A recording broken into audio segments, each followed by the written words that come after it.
Today is Friday, Parashat Ekev. In the Torah, there are 613 mitzvot. The Parashah of this week has a certain number of mitzvot from those 613. We'll go through them.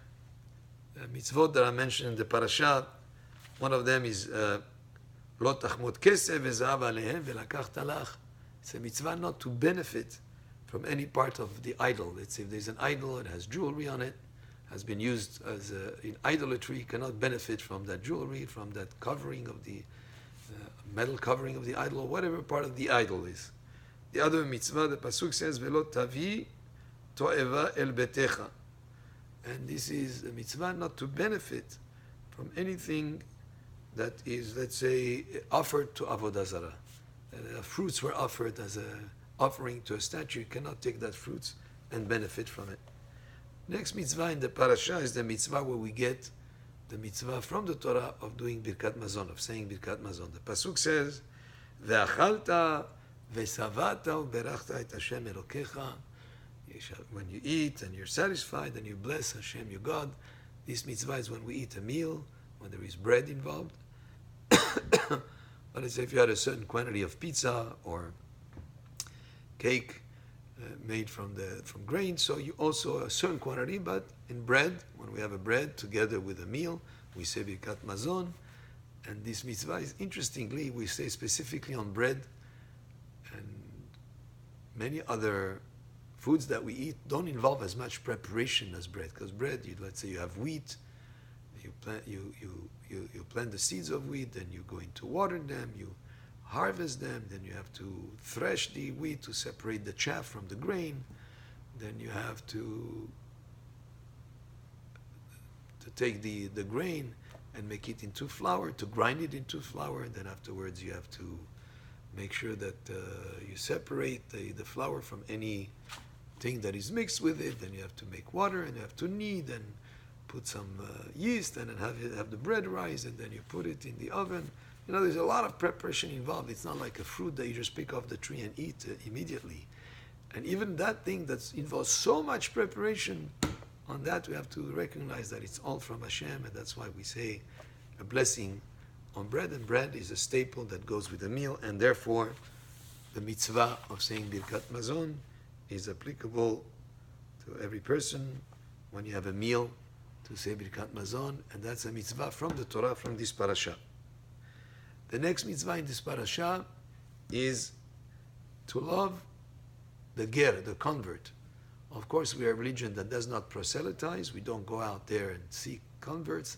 But if somebody is genuinely interested in converting and he converts, he goes through the process.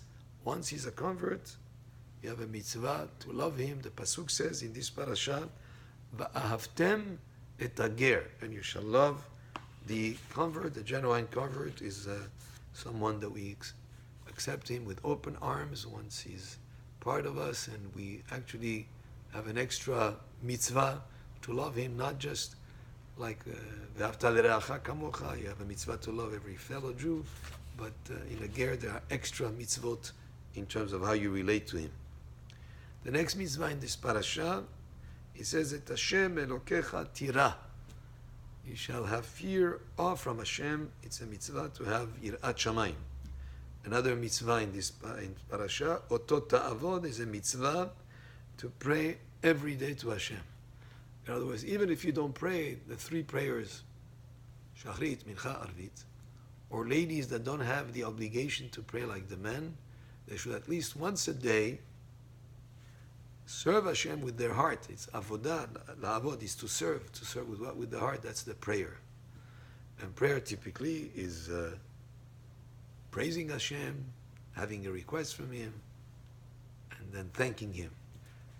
Then another mitzvah that we have in the Parashah of this week, ubot tidvak, there is a mitzvah, as Rashi explained, to cling and to attach yourself to Talmidei Chachamim, to people who are learned in Torah, because through them you'll be able to attach yourself to Hashem, because they'll be able to teach you the mitzvot, and they'll be able to teach what is the proper way to act according to the will of Hashem. And then finally, the final mitzvah in this parasha, Ubishmo tishavea, when you need to take an oath, you take an oath with the name of Hashem, of course. We avoid taking oaths, even when a person is obligated to take an oath in certain situation in Jewish law. If he can avoid taking an oath, that's the best. But if he has to take an oath, the way to do it is, as the Parashah says, Ubishmo tishavea, you take an oath only with the name of Hashem and with nothing else. And this is, as we went through these are the mitzvot that I mentioned in this parasha, and they're part of the 613 mitzvot of the Torah. Baruch Adonai le'olam, amen ve'amen, and Shabbat Shalom.